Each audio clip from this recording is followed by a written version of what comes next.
Bonjour à tous et bienvenue sur ce premier cours sur les bases du web. Les bases du web, c'est très simple. Qu'est-ce que c'est qu'un site internet? Comment on conçoit les bases d'un site internet? On va voir un petit peu tout ça ensemble. On va comprendre ensemble qu'est-ce qui compose un site internet, la démarche, la réflexion qu'il faut mener pour la conception d'un site internet. On va voir ensemble aussi les outils de base et comment les installer pour avoir de quoi travailler. La création d'un document HTML, la mise en forme du texte, les liens, car un site internet sans lien, c'est pas un site. Insérer des images. On verra ensemble ensuite à quoi servent les feuilles de style. Ensuite, les sélecteurs qui permettent d'attribuer du style à différentes choses. Les différentes mises en page et mises en forme. Les images et les fonds en CSS et le positionnement. Il y a un prérequis. Ce prérequis, il n'est pas anodin. Aujourd'hui, HTML veut dire Hypertext Markup Language, on en parlera plus tard. Mais comme beaucoup de choses, c'est un langage en anglais. Et pour bien le comprendre, pour l'apprendre vite, il va vous falloir un minimum de connaissances d'anglais. Ce minimum, c'est de savoir ce que veut dire un link, qui veut dire un lien, et toutes les petites abréviations qu'on va pouvoir utiliser. Il n'y a pas grand-chose, mais néanmoins, ça va quand même être important pour vous si vous ne voulez pas vous sentir un petit peu submergé. Regardons un petit peu la base, c'est quoi un site web? C'est quoi le HTML? C'est quoi les CSS? C'est quoi un standard? Comment le navigateur comprend le HTML et les 5 règles du HTML. Mais avant ça, un petit peu d'histoire. Internet n'a pas commencé en 1992. Il a déjà commencé un petit peu avant. Donc il est important aujourd'hui pour bien parler de demain, savoir un petit peu ce qui s'est passé avant. Et l'histoire, elle commence en 1969. Elle commence en 1969 avec l'ARPANET, qui est Advanced Research Project Agency Network, qui est le premier réseau de transfert par paquet lancé aux États-Unis par le DARPA, qui est une agence de protection nationale. Ce projet a été lancé suite au fait que les Russes aient envoyé quand même un satellite dans l'espace, et du coup, les Américains ont eu peur que leur réseau, qui du coup était principalement avec des ondes, ces ondes puissent être capturées, puissent être annulées ou annihilées par la présence d'un satellite.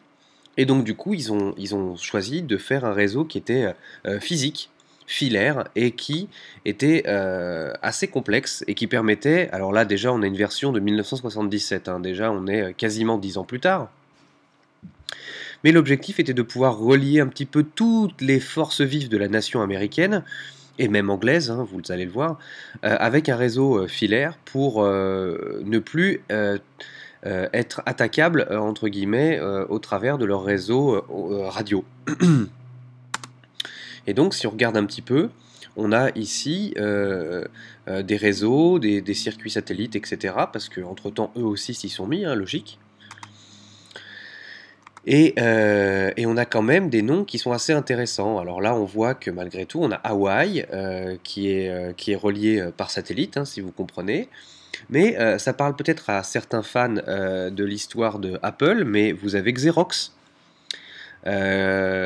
Ici entouré en rouge, vous avez le MIT, qui est le Massachusetts Institute of Technology, qui est presque pas l'inventeur de l'ordinateur, mais qui est en tout cas la plus vieille école et la meilleure école d'ingénieurs au monde aujourd'hui, hein.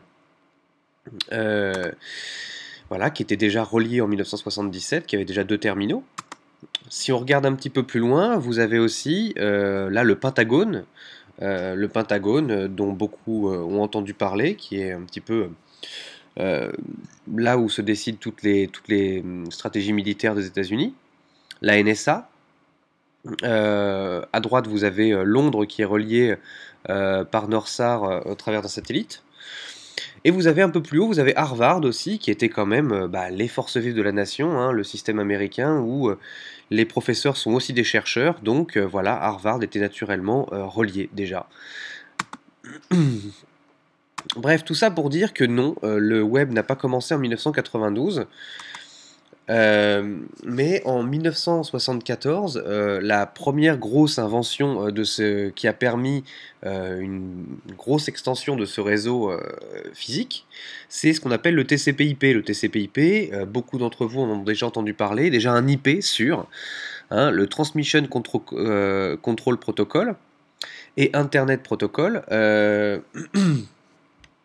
Ce système en fait permet d'uniformiser les réseaux et surtout de transférer les données d'un endroit à un autre au travers d'une IP, hein, pour s'assurer que un premier ordinateur envoie à un autre ordinateur au travers d'un code qui est propre à chacun de ces deux entités, et pour être certain que ces deux entités reçoivent bel et bien l'information.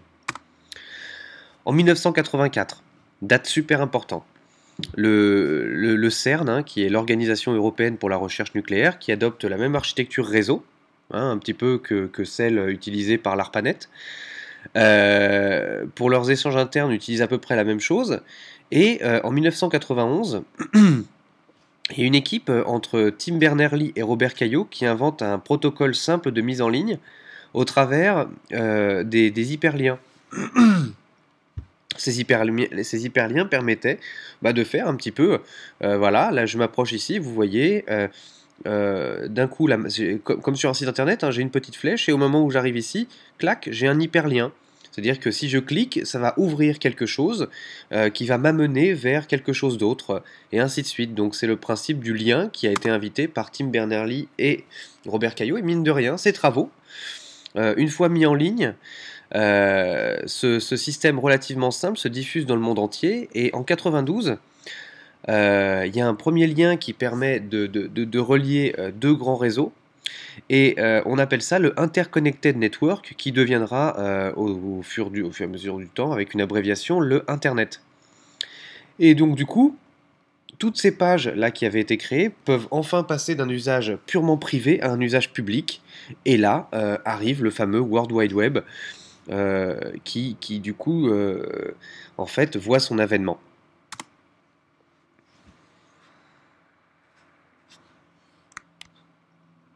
L'accessibilité maintenant.